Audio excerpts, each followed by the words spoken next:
Ebbi, this women's division is my brutality. I felt like, all right, that was a bad joke, but I'm going to go with it. Anyways, we are here. She's past Liv Morgan. And now Rhea Ripley is going to dip her toes with an old foe, someone who was just champion on the SmackDown side of things, Nia Jax. What's your overall feeling of this kind of like microwaved Saturday night's main event match here?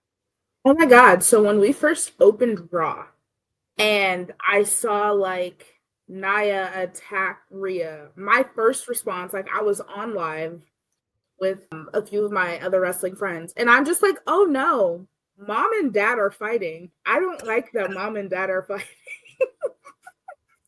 All right, you want to get a little more deeper into that? Is Nia dad?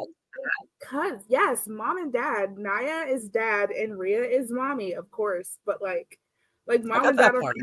Like these are two of my favorites, and they're fighting, and I don't like it. Like, well, there's like some sprinkled seeds to it, and now you can see that it happened. You're like, oh, all right, I guess I see it, but it just feels more like we need a women's match on Saturday night's main event, and Nia is kind of going to descend down the card, so she might as well descend in Rhea's rise up the card. And it's just like, let's do this little cute angle backstage and make it happen. Because I do think the angle was pretty cool, but I'm just kind of sick of seeing Rhea Ripley coming out hurt with vengeance, and I just want more substance out of her, backstage hurt. I get it. Like, she's mommy, she's badass, she shouldn't be vulnerable, but I'm just sick of the sneak attacks, her getting herself together and just my brutality flying to the ring. Oh, I just feel like it's lazy. I don't disagree with you. But I think a lot of that falls back on Paul Levesque's inability to sufficiently book a women's division. Damn, we going government names here? Yeah. Oh yeah. Oh yeah, okay. We are. Because at the end of the day, like, this goes beyond kayfabe. This is a Paul Levesque issue. He does not know how to book women. I think someone else needs to come in and book the women. Like, I get the sentiment. Like, I feel that he needs to take some of his like fraction pie of caring and open that up towards the women's division a little bit. I'm sure he could do it, but like that care, like you can only care so much in 3 hours. And I feel that his caring is just a small sliver on the women's division. If we had like a nice pie chart of things he cared about, I agree with that sentiment. Do I think he can do it? I think he could do it if he wanted to do it. Right. I don't know if he can, because like this past year, like, has been, and as many people will probably disagree, has not been great for women in wrestling, for women in WWE. It hasn't been. Like, the Rhea Ripley Liv Morgan feud was drawn out too long. It was boring and it was repetitive.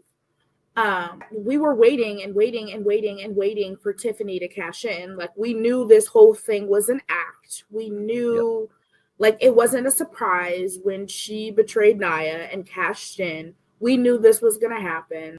I personally am not a fan of the choices that were made in regards to the women's Intercontinental and U.S. Championship tournaments. You don't like Chelsea and winners. I'm offended. I love Chelsea. Don't get me wrong. I love Chelsea. I 100% agree with when it came down to who was in the finals. 100%. But I do not believe that Chelsea should have won. Because as much as Chelsea deserved to win, Michin deserved not to lose even more. She has been the backbone of all three women's divisions in this company for the past 2.5 years now. To be just being honest, she's put in more work, and she's always starts with a push. Yeah, like she deserved better, and she has worked harder. And that's not any discount to Chelsea Green, because she has also worked hard. But it comes down to the fact that Michin has worked harder. And then as far as like the women's Intercontinental, like Dakota Kai in the finals, really? Lyra in the finals, really? Like, Lyra still needed time to establish who she is as a person, as a character. And Dakota Kai has not been an established singles competitor since she came to the main roster, ever. So it didn't make sense that they were in the finals. Of course, we knew, and another big problem that I have with Paul Levesque and booking the women's division is predictability, because we knew it was going to be Dakota and we knew it was going to be Lyra in the finals because they were the only two people who got video packages at the very beginning of the tournament. We knew. Damn, you're picking up those kind of hits. Like, it's like, the reality of the situation is, for me, I feel like even if she didn't win, it should have been Natalya and someone else in the finals, because the Intercontinental Championship it's the title of prestige in the company, and Natalya was the only competitor in the tournament that could have matched that prestige. Not saying that she had to win, but it would mean a lot more if another talent went over Natalya to win the title. It would have made more sense. Lost in a 3-way in the first round. Yeah. Explain to me how Natalya and Shayna Baszler lose in the first round of a women's wrestling tournament. Explain that to me. How does that make sense? It's bad booking. It's bad booking. Probably it's like, well, Becky, what do you want to do at WrestleMania? I'll do Lyra. All right, let's book backwards. That's probably what happened. Looks like I don't even think it's going to be Lyra and Becky at WrestleMania. I think we're going to get a non-title feud with Becky and Liv at Mania, because Liv has been pushing this I retired Becky thing this entire time that Becky has been gone. She's been nagging at it and nagging at it and nagging at it, not just only in her promos, but all over her social medias, both on X, Instagram. She's been doing it everywhere. So I think we're probably going to get a non-title feud out of them. But, like, at the end of the day, like, I'm not mad at this match with Rhea and Nia, but I think it was, as you said previously, very lazy. And it's just not, we have to go with the lazy options because there's not great booking happening. I don't think you're wrong. I think that Triple H can do it if he wanted to do it. I just think that he needs to take there's so much of the pie that can go around. I just think he needs to open up his interest a little bit more and care for the women a little bit more. And I think that he's going to get some of his favorite players back with Charlotte and Becky and stuff like that. And I think he'll get a little bit more invested. See, I feel like personally, that it's like a focus on kind of boring people. Bailey's boring. Nia, like, we've maximized Nia Jax. I like what they've done with Nia Jax. She's probably the brightest spot of his 2023-2024 women's division booking for sure. But but I don't know what, like, that. I don't really think we have much legs past that title reign that she earned and got and did fairly all right with. But I don't know. I feel that throwing her while she's on the decline and just kind of having her be a bump in the road to Rhea Ripley being on TV for a Saturday Night's Main Event is interesting enough. I feel that putting this on Saturday Night's Main Event instead of the Rumble is interesting enough. It just feels like it's a place. It's all right. Well, we have something we have to do. So you guys are. Of course. Yeah. Of course it's going to be on Saturday Night Main Event instead of the Rumble, because they have to send a big girl in there in the middle of the Rumble. Yeah, you're not wrong. To start emptying the ring once there's too many people in the ring. Mm-hmm. It's what they do with the men's and women's Rumble every year. It's either going to be her or Jade if Jade returns, or Raquel or Piper Niven. That's who they're going to send in to empty out the ring once we get too many competitors in the ring at once. And she's going to be winded and she's going to be tired. And I'm going to be honest, as much as I love Nia Jax is not, the person that you want to go with to have two different segments in a night. She's not. No, she's ain't. not. Especially she's not the two match a night kind of girl. So we have to savor that, and we can't put her versus Rhea on Rumble if we're going to have her go in and clean out the ring and participate in the Rumble like we need her to. So, of course, it gets thrown into Saturday Night Main Event. What I would like to see is, because I know they're going to utilize her in the Rumble, is for this match to happen at Saturday Night Main Event, they use her in the Rumble and Nia Jax go take a vacation. Because the pop that they're going to get from a return from her, the momentum that a return is going to carry for her is going to be a whole lot better and a whole worth a whole lot more than whatever it is that they probably have planned now. Let her take a break. She worked all last year and she worked hard. She had an amazing year. And just let her go chill at home and enjoy some nice paid time off because she deserves it. She's worked hard. And the momentum that a return is going to carry is going to do wonders to boost whoever. And when you bring her back, like, make her work for a mid-card title. Make her run, you know. Yeah, I feel like they're just going to place her in the tag division with Candice, and it'll be what it is. I hope not. I hope not. And I really hope not, because when I am honest, I don't care nothing about Candice LeRae. I ain't never cared about that girl. I'm probably never gonna care about that girl. Like, Wait, her like purple lavender hair hair? is cute. Huh? You don't like her lavender hair? I just said, like, her purple hair is cute, but besides that, I really don't. I don't give a sugar honey iced tea about that girl. She can come, go, be released tomorrow, not be released tomorrow. I'm a firm believer that it should have been her instead of Indy Hartwell, but that's just me. Like, yeah, it was cool. I don't care. If it was gonna be one of them, it should have been her. It shouldn't have been Indy. She's a native Clevelander now. I don't. And you're over here throwing dirt on her grave. That don't mean nothing. That don't mean nothing to me. And the reason that they kept her was the reason they kept her is to keep her husband happy, because they have plans. She's all right. I don't like as a character. She's extremely boring and whatever. But like, I'm sure she's valuable, rolling around with the girls, being a veteran, and so on and so forth. And everything that I say has everything to do with the person as a character, not them as a person. I'm sure she's probably a beautiful human being. Yeah.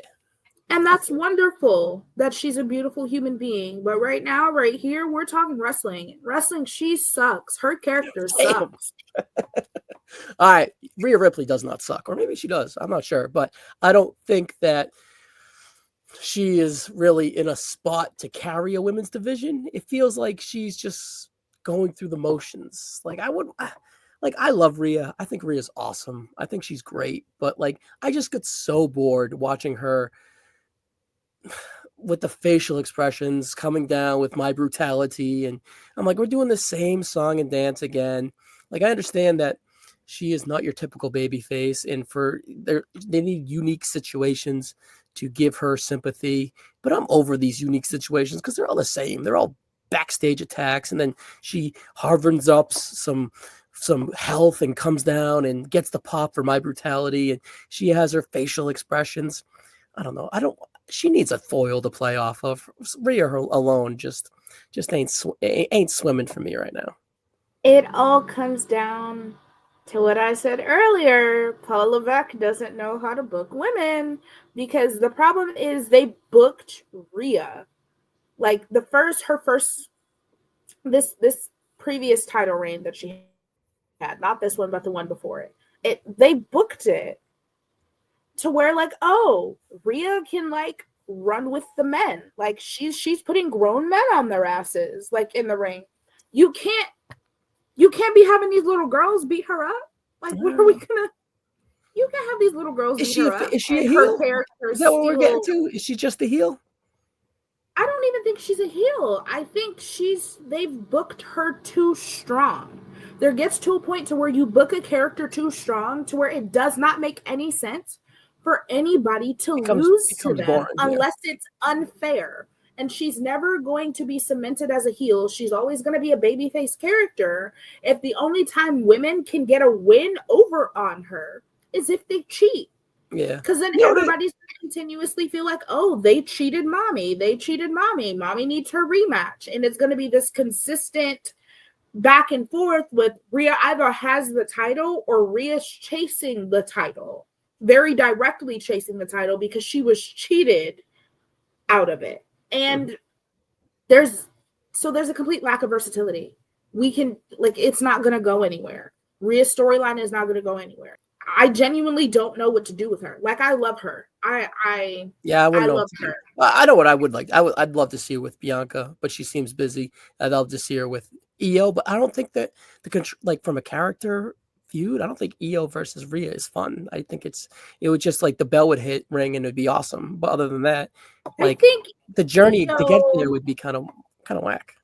I think Io versus Rhea could be very fun in the most unserious way. Because the reality is Io Sky, like as serious of a competitor she has such an unserious character.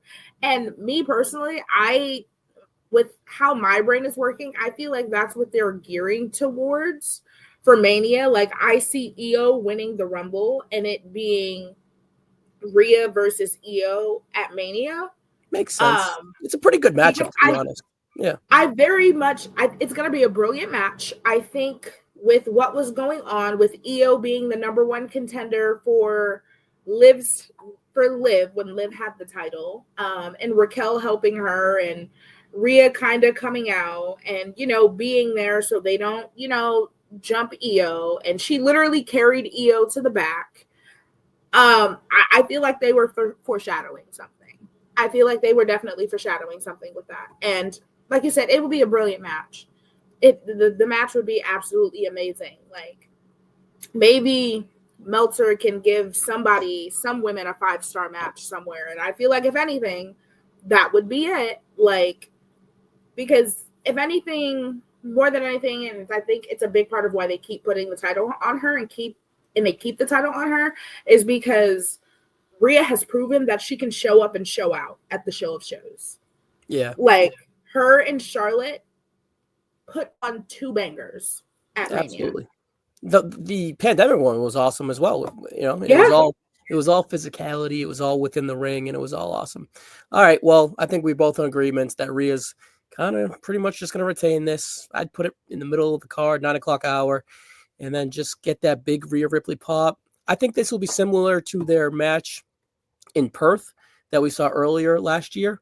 Yeah. But I feel that maybe Rhea won't be shaking in her boots and be so emotional and probably be a little bit more grounded. Now Nia is a year deeper into her run. She's a little bit more grounded and they're not in the pressure of main eventing a PLE. They're in the middle of a Saturday night's main event and they can go out there and deliver a pretty good match because they gave us a decent match at Perth. Yeah, I feel like they could do a little bit better here. I hope they do.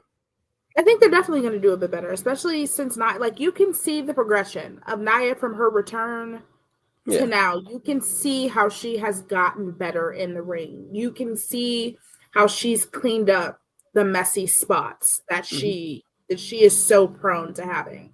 So if anything, it'll just be a solid match. And I would put this I'm okay in the middle of the card and no pressure. Just we're not structuring a main event. We're not structuring a hometown girl. Just go out there, have a solid TV match, and just play to each other's strengths. And that's the power moves. That's the power moves from both of them, really. And then just have it be like a hoss fight, and that's where they both would excel. So I'm looking forward to it. At the end of the day, like even with the very, very low chance that Nia does take the win here, I'm not going to be bothered either way. If there's a singular match on the card that will make and break me, and it's not this one. Yeah, and that's unfortunate for them. But all right, Ebbi, we're going to have to get you on here for another Rhea Ripley hopefully the next Rhea Ripley match you're on here is a little bit more interesting. More interesting? Yeah, a little bit more interesting. All right, Ebbi, it was good having you. Thank you. Of course, anytime.